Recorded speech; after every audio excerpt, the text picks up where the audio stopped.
All right, we're here with Blue Ribbons team president Phil Ducat. Phil, how are you today? I'm great, thank you. Big night for the city around here, alumni night. But first, before we talk about that, let's talk about you. You're a former Blue Ribbon yourself. Talk us through your career a little bit. So my career consisted of playing for the Blue Ribbons right out of high school. I basically came here, played a couple years, and after that, I fled the city and the state, and basically left for about 10 years. When I came back, I became a Sultan. That was the year of '97 when I came back, and so the Sultans were in their second year.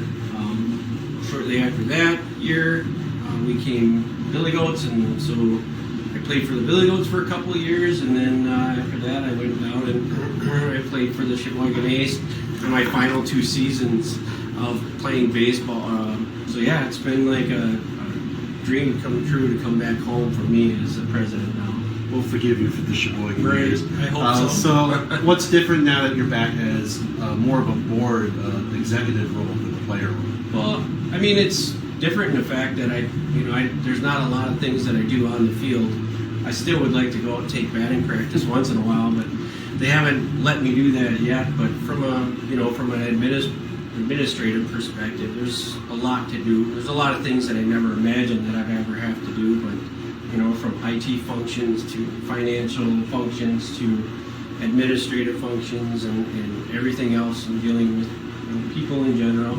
And it's been good overall. I've had a great time, so I'm happy to be here. All right, and then during your playing career here, you got to play for legendary coach Danny Ainge. Yep. What was he like to play for? Danny was pretty competitive, and he always has been. Danny's got, very mindset oriented towards winning, and so he brought in some of the best players around all the time, and it was great because I got an opportunity to play with some really outstanding athletes. And if you look up on the history, you'd see that there's many of them that played, not only minor league baseball, but then professional baseball as well. And so it's been truly a gift for me to be able to play with a lot of those players. Okay, and Denny will actually be back tonight at Joanne's for Alumni Night. Right. I think he's actually here right now. Yeah.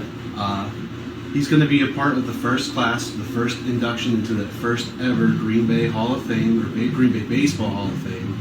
How much does it mean to see him come back, and for you to bring him back? It's pretty meaningful.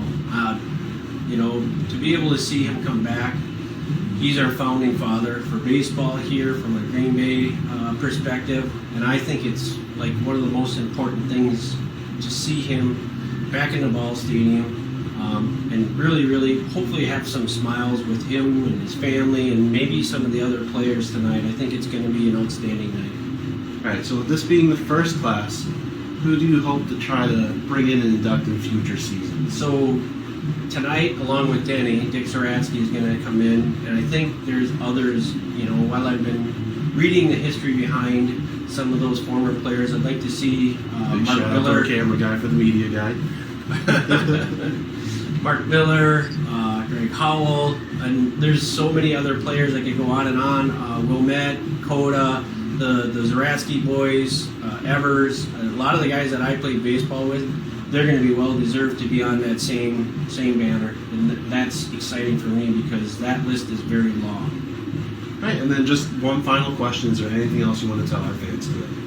I just hope we get a lot of people out tonight and enjoy this baseball game. Ultimately, after we're done with this Hall of Fame induction, and after we're done celebrating with the alumni tonight, we're going to have a baseball game, and that's exciting. All right, thanks for your time, Phil. All right, thank you.